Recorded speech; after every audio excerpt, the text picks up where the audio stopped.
Berhenti memanjat dahan-dahan berbahaya itu. Jika anda ingin memetik buah, beralihlah kepada menggunakan gunting pemangkas khusus berkualiti tinggi kami. Gunting pemangkas ini bukan sahaja memotong dahan dengan kuat, tapi juga mempunyai pengapit di hujung bilah. Oleh itu, apabila memotong buah dari ketinggian, buah dipegang di tempatnya, menghalangnya daripada jatuh, remuk atau tercalar.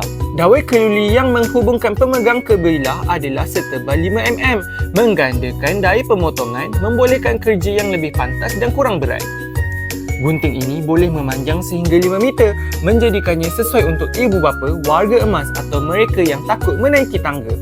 Badan gunting diperbuat daripada keluli tahan karat SK5, boleh menahan daya sehingga 100 kg dan didatangkan dengan jaminan 2 tahun, memastikan ketenangan fikiran semasa penggunaan. Tengok, taman pun dah bersih sekarang. Tak perlu banyak masa atau usaha, anda boleh bersihkannya dengan mudah. Sesiapa sahaja boleh menggunakannya. Anda hanya akan nampak perbezaannya selepas menggunakannya. Klik untuk memesan, kuantiti tersedia terhad. Pesan cepat, kuantiti terhad tersedia. 70% diskaun untuk 99 pelanggan pertama. Klik pautan di bawah untuk memesan sekarang.